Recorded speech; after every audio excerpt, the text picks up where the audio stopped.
Assalamualaikum warahmatullahi wabarakatuh. Perkenalkan nama saya Vini Fajriana. Saya dari Pendidikan Sejarah Ambil 4B. Ini nomor induk mahasiswa saya 3101422057. Kali ini saya membuat video ini untuk mengerjakan tugas PTS metodologi penelitian. Ini tema yang saya bawa itu menulis proposal penelitian pendidikan sejarah yang efektif. Pertama adalah latar belakang, yaitu proposal yang baik menjadi landasan penting dalam perencanaan penelitian, memastikan kejelasan, fokus, dan kelayakan studi. Langkah-langkah penting dalam menulis proposal meliputi pengenalan latar belakang, perumusan masalah, tujuan penelitian, tinjauan pustaka, metodologi penelitian, teknik pengumpulan data, analisis data, dan hasil penelitian. Proposal yang efektif tidak hanya untuk memudahkan diterimanya proyek penelitian oleh lembaga pendidikan, tapi juga berkontribusi pada kualitas dan kesuksesan dari penelitian tersebut. Kemudian di sini daftar isinya pertama ada urgensi menulis proposal penelitian pendidikan sejarah yang efektif. Yang kedua, tujuan menulis proposal penelitian pendidikan sejarah yang efektif. Ketiga, ada isi atau konten menulis proposal penelitian pendidikan sejarah yang efektif. Yang terakhir, ada simpulan dan referensi yang digunakan. Oke, yang pertama ada meningkatkan urgensi meningkatkan kualitas pendidikan sejarah. Nah, pertama meningkatkan kualitas pendidikan sejarah. Ini maksudnya berarti meningkatkan pemahaman sejarah, di mana penelitian yang berkualitas tinggi itu dapat meningkatkan pemahaman umum tentang sejarah, kemudian termasuk konteksnya, peristiwanya, dan pengaruhnya terhadap masa kini. Ini penting untuk memahami bagaimana sejarah mempengaruhi kebijakan, kemudian budaya, dan juga identitas seseorang. Kemudian yang biasa kita ketahui bahwa sejarah itu biasanya memiliki pendidikan terhadap pemikiran kritis, yaitu penelitian yang berkualitas tinggi sehingga dapat mendukung siswanya untuk memahami dan mengevaluasi informasi dari berbagai sumber. Ini penting untuk membantu siswa menjadi pemikir kritis dan memahami bagaimana informasi dapat digunakan untuk membuat keputusan. Kemudian ada membantu pengembangan kurikulum. Nah, penelitian yang berkualitas tinggi itu dapat membantu dalam pengembangan kurikulum yang lebih efektif dan juga lebih relevan. Ini dapat mencakup penelitian tentang metode pengajaran yang paling efektif, materi yang harus disertakan, dan juga bagaimana mengintegrasikan sejarah dengan ilmu disiplin yang lain seperti ilmu sosiologi, atau ilmu ekonomi, atau ilmu geografi, dan disiplin ilmu yang lain. Kemudian yang ketiga ada meningkatkan keterampilan dan pengetahuan guru sejarah. Nah, peningkatan kualitas guru di sini dapat membantu guru dalam meningkatkan kualitas pengajaran mereka. Jadi dapat mencakup penelitian tentang bagaimana mengintegrasikan sejarah dengan materi pelajaran yang lain dan bagaimana supaya siswa itu menginspirasi siswa supaya siswa itu tertarik untuk belajar. Kemudian bisa juga untuk meningkatkan kualitas pendidikan secara keseluruhan. Penelitian yang berkualitas tinggi dapat juga meningkatkan kualitas pendidikan sejarah secara keseluruhan. Ini mencakup bagaimana sejarah dapat diajarkan dengan cara yang lebih menarik, serta bagaimana sejarah dapat diintegrasikan dengan cara yang lebih efektif di dalam kurikulum. Kemudian ada mengatasi kendala dalam pengajaran sejarah dengan memperkuat landasan teoritis. Nah, sangat penting untuk memastikan bahwa siswa mendapatkan pemahaman yang mendalam dan kritis tentang sejarah. Yang pertama, bisa untuk pengembangan kurikulum yang lebih relevan lagi. Jadi kurikulum yang dirancang dengan mempertimbangkan berbagai perspektif sejarah dapat membantu siswa memahami sejarah dari berbagai sudut pandang. Ini juga memungkinkan mereka untuk melihat bagaimana sejarah berhubungan dengan masa kini dan juga tantangan yang ada di global. Metode pengajaran yang inovatif dan interaktif dapat membantu siswa lebih mudah memahami materi, termasuk penggunaan teknologi pembelajaran, penggunaan aplikasi, ya contohnya penggunaan aplikasi pembelajaran sih seperti video interaktif juga termasuk, dan juga simulasi. Ini termasuk ke dalam pengembangan keterampilan keterampilan dan pengetahuan pedagogi karena kan pengajaran ya. Terus selain itu bisa juga untuk membentuk komunitas sejarah di Indonesia, di sekolah, maaf, dapat membantu siswa belajar dari satu sama lain gitu. Supaya siswa mendapatkan pemahaman yang lebih luas dan mendalam mengenai sejarah gitu. Kemudian pengintegrasian sejarah ke dalam kurikulum yang lain. Bisa juga untuk uh, disatukan mungkin ya kurikulum yang lain itu seperti matematika, sains dan bahasa gitu. Jadi sejarah bisa diintegrasikan dengan kurikulum tersebut.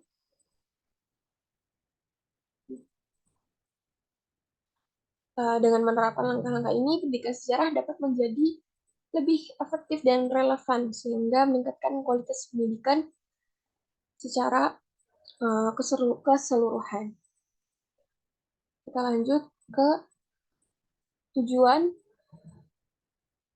dari tema yang saya bawa. Yang pertama ada membantu dalam pengembangan penelitian sejarah. Jadi dengan pendidikan sejarah yang berkualitas tinggi, siswa baik mahasiswa dapat mendapatkan pengetahuan yang mendalam mengenai metodologi penelitian, analisis data, dan juga interpretasi hasil. Ini memungkinkan mereka untuk melakukan penelitian yang lebih baik dan juga yang lebih ya relevan sih.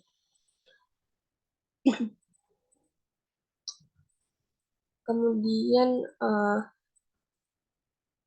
sudah saya bahas tadi kalau sejarah itu kan pasti menyinggung mengenai pemikiran kritis. Di sini juga mengenai pengembangan keterampilan kritis dikembangkan, di mana pendidikan sejarah yang kuat itu membantu dan mengembangkan keterampilan kritis siswa baik mahasiswa. Jadi mereka belajar cara menganalisis sumber-sumber, mengevaluasi kredibilitas informasi yang didapatkan, ya seperti verifikasi lah gitu. Kemudian membuat argumen yang kuat berdasarkan bukti. Ini yang terakhir yaitu meningkatkan minat dan partisipasi. Nah, biasanya kan pendidikan sejarah itu dinilai kurang menarik gitu. Nah, kalau misalnya penelitian dalam pengembangan penelitian sejarah dapat dikembangkan itu bisa jadi membantu mereka uh, tidak membantu mereka sendiri saja gitu, tapi bisa juga untuk memahami pentingnya penelitian sejarah dan menyelesaikan masalah global gitu. Kemudian memberikan pemahaman mendalam mengenai urgensi dan pentingnya penulisan proposal penelitian sejarah. Ini tadi sudah saya jelaskan di halaman sebelumnya. Kalau urgensinya itu tadi ada 4 ya. Nah itu. Kemudian ada meningkatkan pemahaman mengenai kontribusi penelitian pada bidang pendidikan sejarah gitu. Nah, di sini penelitian terkini dalam pendidikan sejarah dapat membantu pendidik untuk mendapatkan metodologi penelitian yang lebih efektif gitu. Jadi termasuk penggunaan teknologi dalam pembelajaran, pendekatan pembelajaran berbasis proyek, dan pendekatan pembelajaran berbasis komunitas. Yang terakhir, meningkatkan kualitas proposal penelitian dan pengajaran guru sejarah. Meningkatkan kualitas pendidikan sejarah dengan tujuan utama tersebut itu ada memungkinkan siswa dan mahasiswa untuk menyusun proposal penelitian yang lebih baik lagi, kemudian bisa mengembangkan pemikiran, pengetahuan dan keterampilan pemikiran yang kritis, juga peningkatan pengajaran guru sejarah. Nah, jadi efektif gitu, pendidikan sejarah itu efektif dalam meningkatkan kualitas pengajaran guru sejarah. Guru memiliki pengetahuan yang mendalam tentang sejarah dan metodologi penelitian, dapat mengajarkan materi dengan lebih efektif, contohnya memberikan umpan yang baik untuk siswa gitu. Jadi siswa dapat memahami materi dengan lebih baik lagi. Oke, lanjut ke isi atau konten.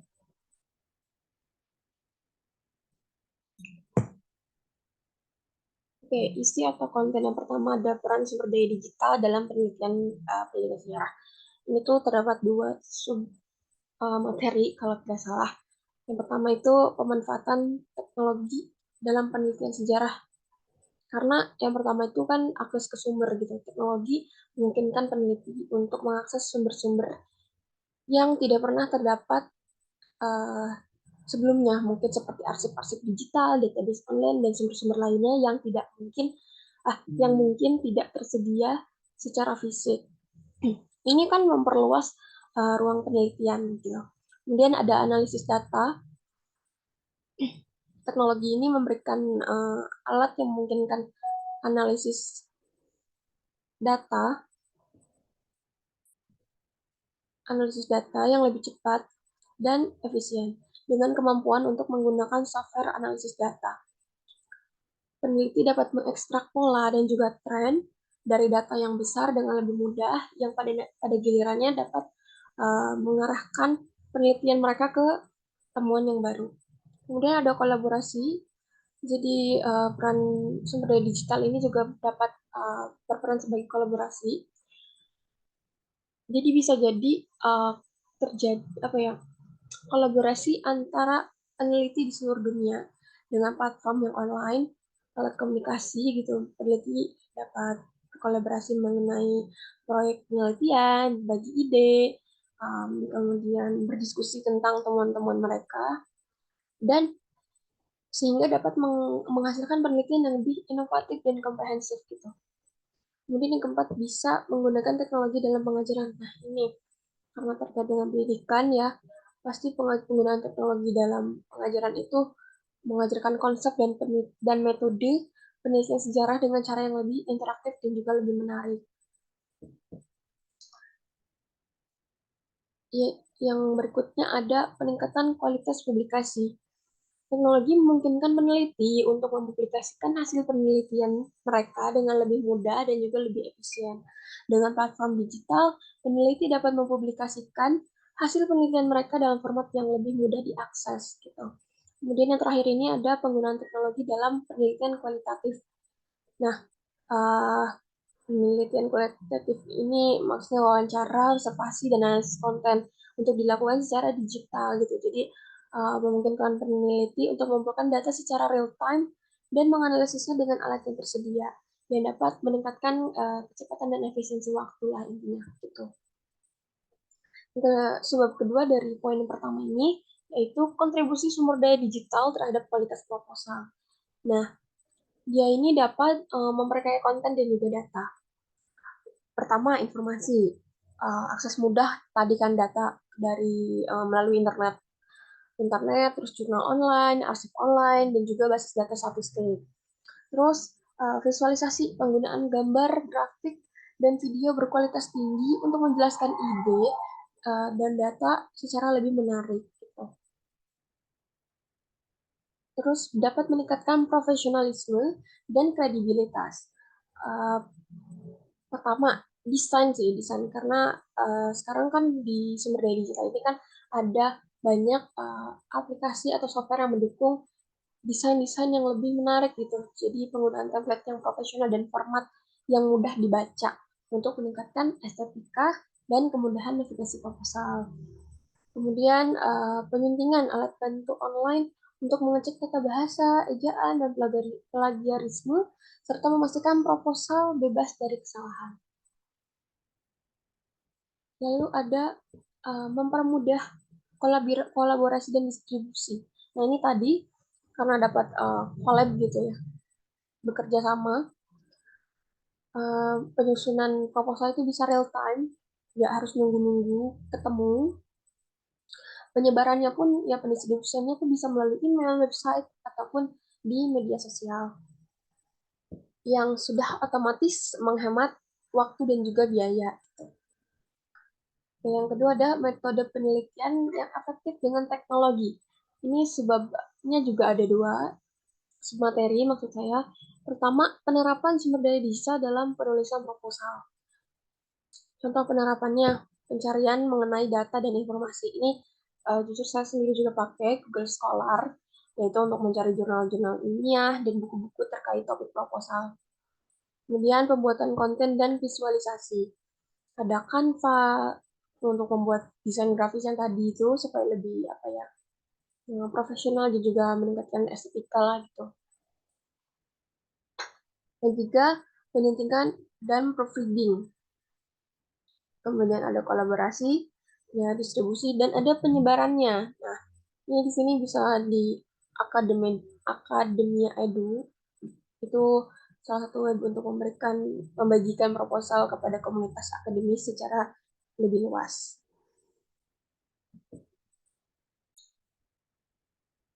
Lanjut yang ketiga ada platform e-learning dalam pembelajaran sejarah. Nah, sebenarnya ini sudah banyak digunakan karena waktu COVID kemarin itu kan pembelajaran semuanya dialihkan secara online kan. Tuh.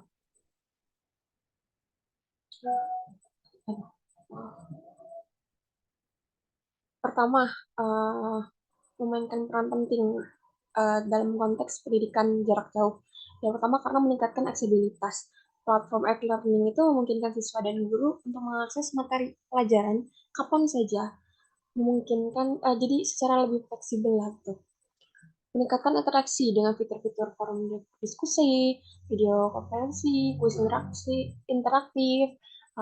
Platform e-learning ini dapat meningkatkan interaksi antara siswa dan juga guru untuk belajar secara kolaboratif dan mendapatkan umpan balik langsung dari guru dan teman sebaya mereka. Kemudian mendukung pembelajaran berbasis proyek. Ini memungkinkan pembelajaran berbasis proyek di mana siswa dapat bekerja pada proyek sejarah yang kompleks dan mendalam. Lalu meningkatkan penggunaan sumber daya digital. Platform e-learning itu memfasilitasi penggunaan sumber daya digital dalam pembelajaran sejarah seperti arsip digital, database online, dan juga media interaktif. Ini juga mendukung pembelajaran mandiri ya, karena kan apa ya, kalau digital itu kan bisa diakses secara bebas gitu. Siswanya mau secara yang seperti apa itu pasti ada. Kemudian poin kedua dari nomor 3, ini ada strategi pemanfaatan teknologi untuk meningkatkan kualitas pendidikan. Pertama, dapat digunakan sebagai pencarian data dan literatur. Ini kan bisa menggunakan database online seperti Google Scholar, PubMed, Science Direct, dan fitur-fitur yang lain gitu. Dua, desain dan perencanaan penelitian. Gunakan alat online seperti Google Form untuk membuat survei dan juga visioner, jadi tidak harus menggunakan kertas lagi. Kemudian ada pengembangan analisis data. Sensor perangkat IoT untuk mengumpulkan data secara real time. Nah, kemudian ada juga software statistik seperti SPSS, R, dan Python untuk menganalisis data. Terus bisa juga bisa kolaborasi dan juga komunikasi. Nah, ini kolaborasi dan komunikasi ini mungkin lebih ke aplikasi kayak Zoom, Google Meet, gitu. Itu kan berkolaborasi dengan tim peneliti ya di berbagai lokasi gitu, tidak harus di satu tempat. Kemudian ada pelatihan pengembangan keterampilan digital. Materi pertamanya itu ada pentingnya pelatihan dan peningkatan kompetensi teknologi. Di era digital ini, teknologi kan sudah berkembang pesat, nah, sehingga dapat meningkatkan produktivitas dan efisiensi kerja. Terus meningkatkan daya saing, meningkatkan adaptasi terhadap perubahan, meningkatkan motivasi dan kepuasan kerja, meningkatkan keuntungan dan juga profitabilitas lah. Berikutnya ada mengembangkan keterampilan digital tadi. Ada kita bisa kursus online, terus platform pembelajaran interaktifnya lebih banyak, terus aplikasi belajar kayak Duolingo, Babbel, itu kan mengembangkan keterampilan berbahasa asing, itu contohnya. Terus juga webinar dan juga workshop online melalui Zoom mengenai dengan tema apa ya, uh, grafis gitu, terus keterampilan bisnis, lalu ada video tutorial dan webinar, terus juga platform learning tadi. Lanjut. Nah, tujuan dari list proposal sejarah efektif dalam beberapa poin penting gitu. Ini kok mundur. Salah. Nah, keunggulan pemanfaatan teknologi dalam penelitian sejarah. Ini sama kayak tadi, dia bisa akses ke berbagai sumber yang tidak didapat secara apa ya, fisik lah gitu. Terus juga kita jadi lebih efisien kan untuk mencari sumber-sumber gitu, sumber untuk penelitian.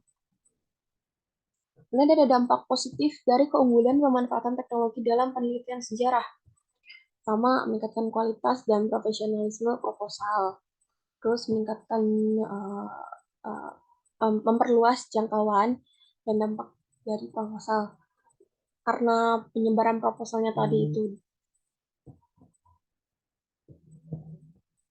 apa secara online dapat menjangkau audiens yang lebih luas. Penggunaan media sosial dan platform online lainnya dapat membantu mempromosikan proposal dan mendapatkan umpan balik dari berbagai pihak. Lanjut ada implikasi praktis dan teoritis. Ini dampak praktis ya, mempercepat diseminasi hasil penelitian, yaitu mempermudah akses publik terhadap apa penelitian, hasil penelitiannya. Bisa juga untuk meningkatkan reproduktivitas dan transparansi penelitian gitu. Kemudian ada kontribusi teoritis teknologi dalam penelitian sejarah. Integrasi teknologi ini dalam penelitian sejarah bertujuan untuk membantu mengumpulkan, mengolah, dan menganalisis data sejarah dengan cara yang lebih efisien dan efektif.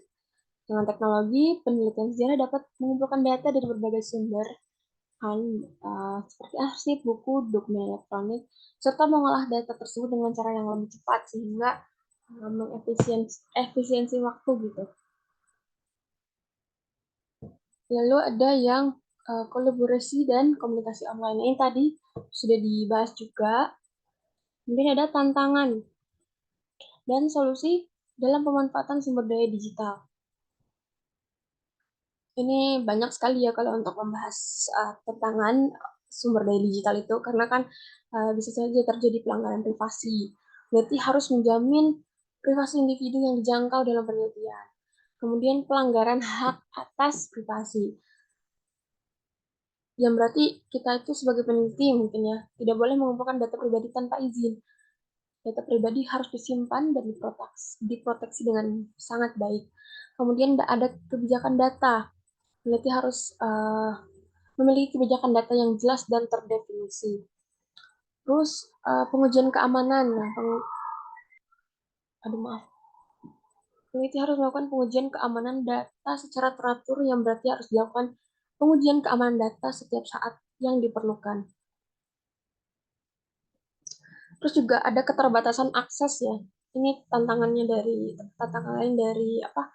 Solusi tantangan dari pemanfaatan sumber daya digital ini, yaitu tadi keterbatasan infrastruktur gitu. Infrastruktur kita kan uh, tidak memadai gitu. Peneliti harus menghadapi tantangan yang seperti jaringan internetnya jelek atau lambat, terus ketersediaan perangkat yang tidak cukup, kemudian juga kurangnya akses ke teknologi. Peneliti harus memiliki akses teknologi yang diperlukan untuk menjalankan tugas-tugas mereka, seperti sistem operasi, perangkat lunak, dan aplikasi yang sesuai. Kurangnya investasi. Peneliti harus memiliki investasi yang cukup untuk mengembangkan infrastruktur teknologi yang akan digunakan. Gitu. Terus ini solusi dari tantangan-tantangan yang tadi. Pertama, bisa meningkatkan keterampilan digital. Yang kedua, tentu saja mengembangkan infrastruktur tersebut. Uh, Dapat dilakukan melalui peningkatan investasi dalam infrastruktur teknologi seperti internet, perangkat, dan perangkat lunak. Kemudian membuat strategi keamanan data, memanfaatkan teknologi kolaboratif, mengubah posisi nilai operasi, dan memperluas nilai partisipasi masyarakat.